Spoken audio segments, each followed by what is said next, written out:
Hello everyone. Today I am going to be discussing Alice in Wonderland, and I'm not discussing the animated Disney version. I'm talking about the Tim Burton version.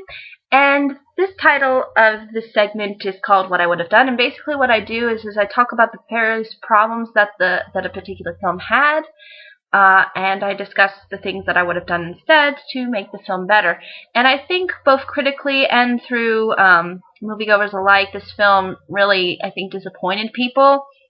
It disappointed me a lot because I actually saw it in theaters, and I was so bored the entire way through, and I was confused as to what was going on, and I came out of it like going, really, I spent all that money for that movie, and it made me angry because it made so much money, but I think that was because there was a lot of style put into the film, and obviously you can tell if you're going to go to a Tim Burton film, you're going to get a really interesting style, and, you have all these people, I think even within my high school that all dressed up like Mad Hatters, and, ooh, isn't it so cool that we're dressing up like these characters, and it's like, yeah, but when you look at the story, when you look at everything else, at least from my point of view, I think there were a lot of problems with this film. And I'm going to discuss why and what I would have done instead. So without further ado, let me get started. The first thing that I want to bring up in particular with this film is its cliches. There is the head of times cliche, and there's also the prophecy cliche. The head of times cliche is in the beginning, where we see Alice, who's sort of a character that's kind of ahead of her time. Like, she's not as conforming to the Victorian era style of dress, of culture. And this cliche really bothers me because not only does it have the tendency to, kind of be a cliche, it makes a lot of the characters eventually uninteresting as a result. I think we've seen this with other adaptations where we have, like, in particular for some reason, female characters. I find a lot of female characters that end up being, or trying to be rebellious and go against the cultural norms. I find them to be really uninteresting for some reason. Like, they just don't come off as dynamic. They don't come off as fun or likable characters for some reason. I don't know why, but that's just my opinion. And basically, this is where this cliche suffers with the film because Alice's character is really bland. This is like a Wonderland character. This is what I'm gonna call these characters Wonderland characters, because they are as bland as Wonder Bread. Like, they are just as completely, like, lacking of a personality at all. Like, Alice pretty much holds the same exact expression throughout the entire movie. And she is so boring. She's just so boring to watch. Oh my lord. And I think a lot of it has to do with this cliche. I don't know why they make the character uninteresting when they do this ahead of times cliche. But it really does happen, and for some reason, a lot of it's with women for some reason. It's never the man that progresses. Oh no, it's just always the woman. So this cliche is just so dead, and I'm really sick of that cliche too. It bothers me. It really legitimately bothers me, like, that we have to enforce change constantly within, culture. Like, it's like, oh, there's never anything good about, staying in the norm. Oh, there's nothing good about, you always have to push the envelope, you gotta always push every bit more, it just bothers me so much, and it annoys me, because it makes seem like always progressing is a good thing, instead of looking at to see why cultural norms were there to begin with. So it's just stupid. It's just a stupid cliche that I can't stand. And we've just seen it time and time again. But we've seen it with better, stories, at least. And this one is definitely not one of them, because Alice's character really drags it because she's so bland. And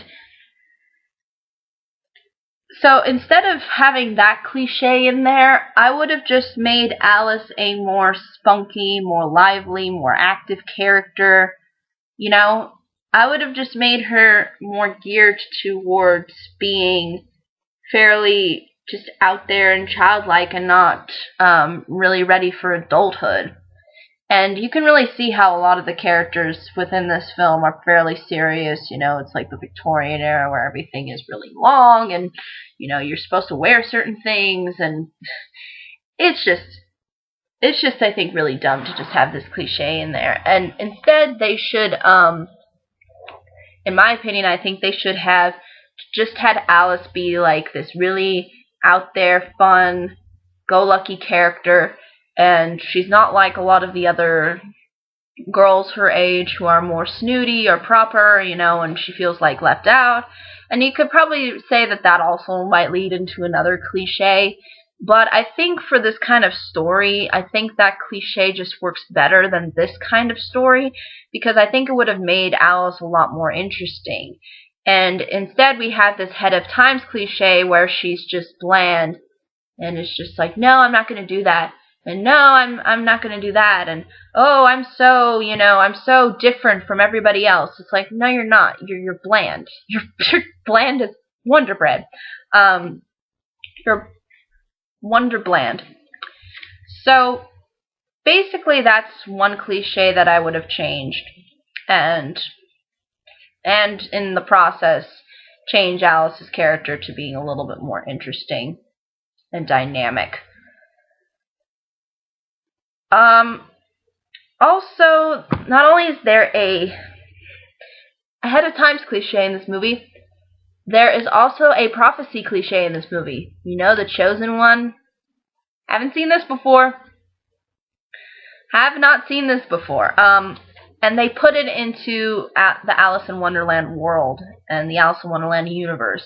And the thing is Alice in Wonderland was never really about prophecy or about war.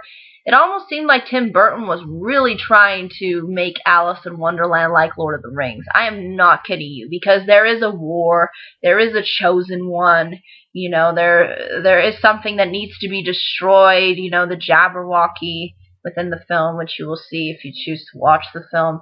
But, oh my gosh, this prophecy cliche is just so useless to the story, because Alice, for one, is bland, and she's already perfect to begin with, that she doesn't really need to go through any, like, trials or tribulations throughout the entire movie. Like, she doesn't seem to grow as a character. All she's there to do is be the prop.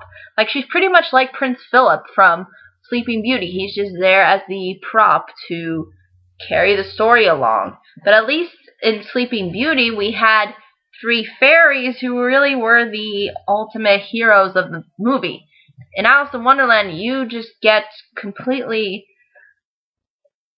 no one to really root for. I mean, the Hatter is himself, but there is still a lot more, he doesn't seem as nutty as, like, how he's portrayed in the book or in other versions, and it's the same with the rabbit, or the March Hare. And they add this other character in the Tim Burton version where it's the White Queen, and I don't think they should have had a White Queen. I mean, again, we don't need we don't need to set up this whole war thing. We don't need to do it. You don't need it. You don't need a prophecy, and you don't need a war, and you don't need Alice to save the day. No, movie, you don't need to do that, because that's not what Alice in Wonderland's about. Alice in Wonderland is just about going through a bunch of adventures and about Alice growing as a character along with those adventures. That's all. That's all you need. You don't need this prophecy thing. I would have shaved that off clean and just have it be a complete sequel to Alice in Wonderland, except for what she's going through is relatively different. They could have probably introduced new characters. They could have introduced new scenarios that she comes across. You know, they could have done so much, but I guess doing something that's completely tired and done by other movies was what Tim Burton wanted to do anyway. So, not only is there cliches taken from other films, that don't really need to be in there. There's also plot holes. In particular, they have this scroll who apparently tells the future. And they never use it for anything else at certain times. Like, they only use it at certain times, it seems like, when the story, it's convenient for the story to use them. It's never like they use it for any time of, like, crisis. Like, if all you needed to do is just look at the scroll and go, okay, when's maybe this time that something bad's gonna happen? Completely worthless plot point. And also there's this other thing with Alice in Wonderland that doesn't really make it work as a war film. It's because Alice has already so many advantages already. So at one point, she does grow large, like in the original, and they do have the things of her drinking to go small and eating to go big, and to grow big. I mean, it's just no point in making this a war movie. Like, there's just no point in making this a war movie at all. So, again, those are the kinds of plot holes that come up because, why doesn't she use her abilities and to ultimately win the whole war? And this war that I'm speaking of deals with the Red Queen and then the White Queen. And yes, the Red Queen is in here, and she does kind of act a little bit bizarre, like how she was portrayed in the other adaptations. But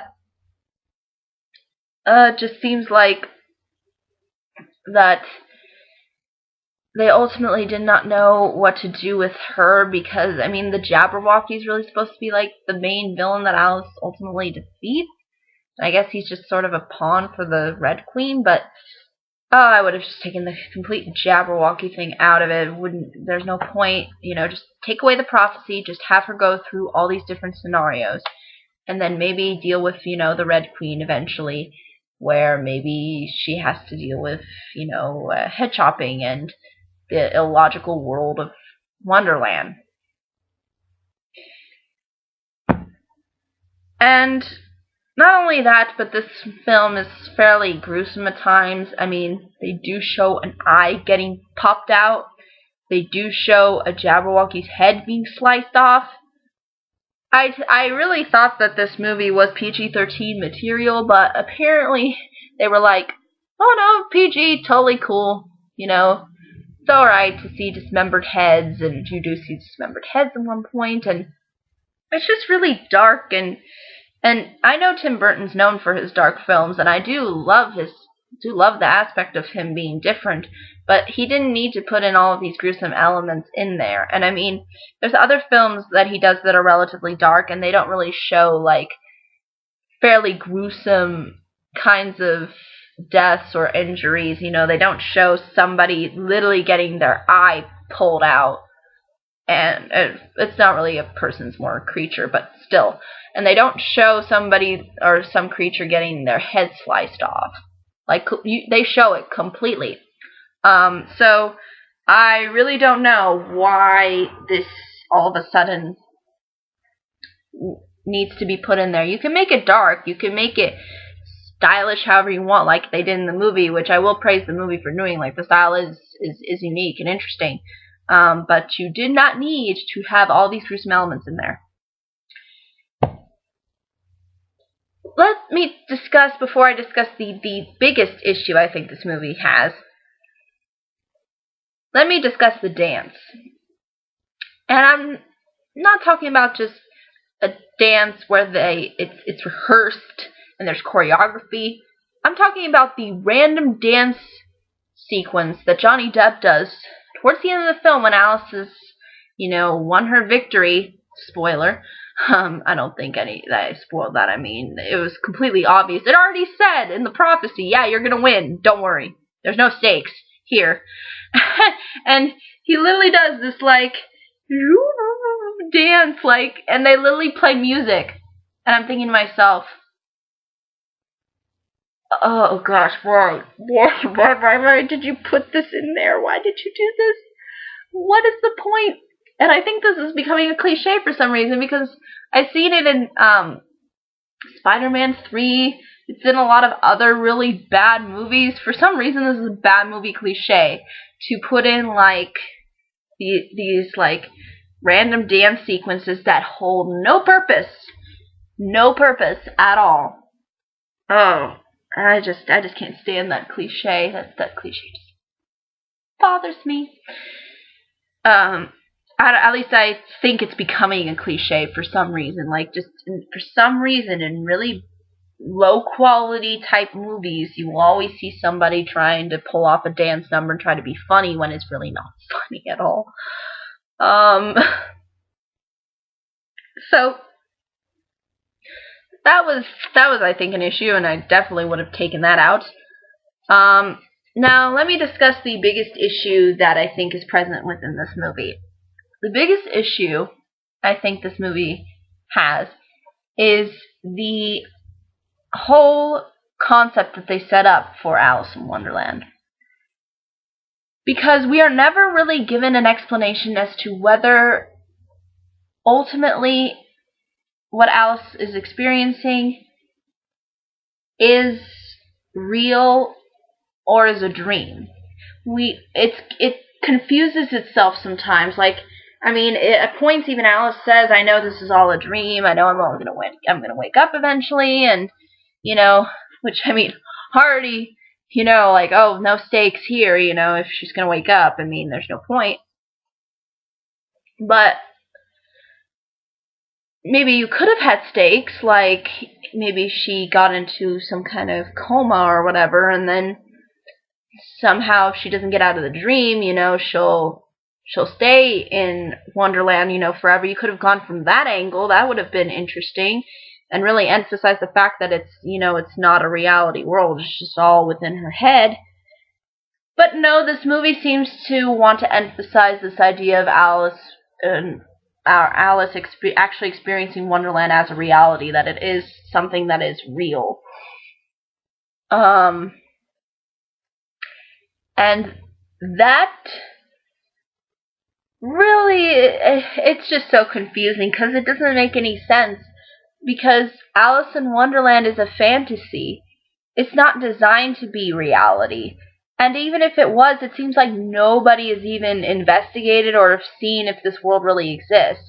Like, if there was some emphasis maybe within the other characters, like, oh, don't go in that area, like if they were maybe like trying to hide this world or whatever, I think that there would have been some kind of explanation if it was reality. And it doesn't seem like the film provides that and says, yeah, it's still real. And the whole experience Alice is going through is real. Oh. Why? just why? Just why? Oh, for some reason, I don't get it. Don't understand it. Oh, I'm so sorry. I was going to sneeze, but I don't know. It might eventually come. I don't know. I apologize. But basically, what I'm trying to say is that if you're going to make an adaptation of Lewis Carroll's book, you should keep consistent to the world at least, and understand the fact that what Alice was going through was a dream and was not reality. So obviously, I would change that and make it a complete dream. And what I could have done to up the stakes would have been, she has to literally try to get out of the dream that she's in and go through all the obstacles that she needs in order to get home out of her dream. Otherwise, she'll probably be stuck in that world forever. And that's, I think, the whole angle that I think could really work and could create drama. But nope. No, we just need to make her a prophecy, Joan of Arc, bland, female, feminist protagonist. That's what they go for. And, oh my gosh, it just bothers me for some reason. Just how cliched it is, and how it's trying to think it's so out there with its style, and And there's just no substance, and that was my issue in particular with this movie. It's just the lack of substance. And I think largely the whole changing of Wonderland was, I think, a really, really bad idea. And not only is the world sort of flipped around, and, you know, the logic, you know, is kind of there, and then there's this whole prophecy thing, and this whole war, and then there's this White Queen that wasn't really there. They also make Wonderland a mispronunciation. Like, Alice was mispronouncing what Wonderland's name is. And guess what Tim Burton and all the folks that were involved in this movie came up with? Underland. The real name of Wonderland is Underland.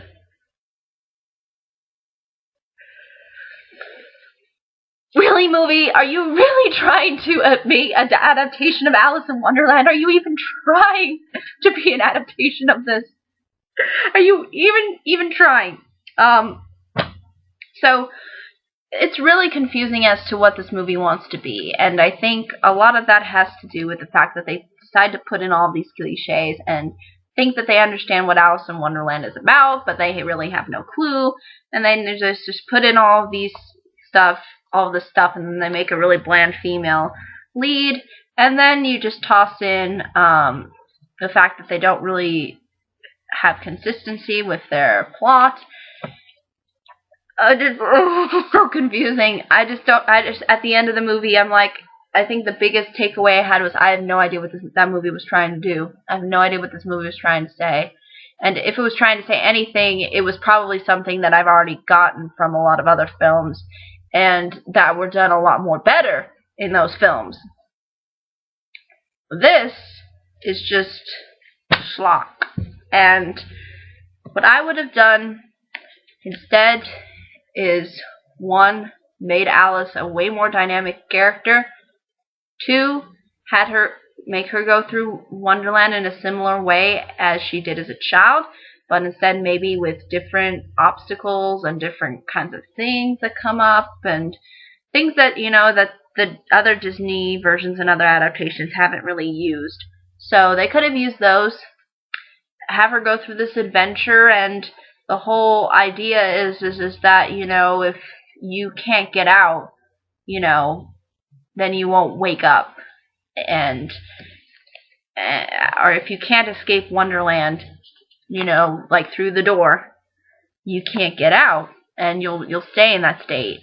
So, and you could have it be up the stakes by the fact that maybe she has some kind of brain trauma or something. Like, you could have totally gone for that angle. I mean, yeah, it wouldn't maybe be as realistic, but when has Alice in Wonderland ever been a realistic story? So really, that's the things I would have changed. Like, gotten rid of all of the cliches, replaced them with actually something that's of substance. I would have made Alice in Wonderland plot holes go away, because we wouldn't have had this whole prophecy cliche in there. Make it feel like an Alice in Wonderland tale, and just focus on making Alice an interesting character, and making her energetic and interesting, unlike what she is in the Tim Burton version. So I think that's really all I can say after ranting a little bit about this story, in particular this book, or this movie, excuse me. But ultimately, I think those were the really major problems with this movie, and I came away with it fairly disappointed, and I think the things that I suggested would have been a fairly solid improvement, and all of the problems that I've mentioned are problems that other people have brought up, and I agree that those things are issues in regards to the film. So ultimately, I think, though, that's really all I can say. But if there are any questions, comments, concerns, more than happy to answer them. And until next time, everybody.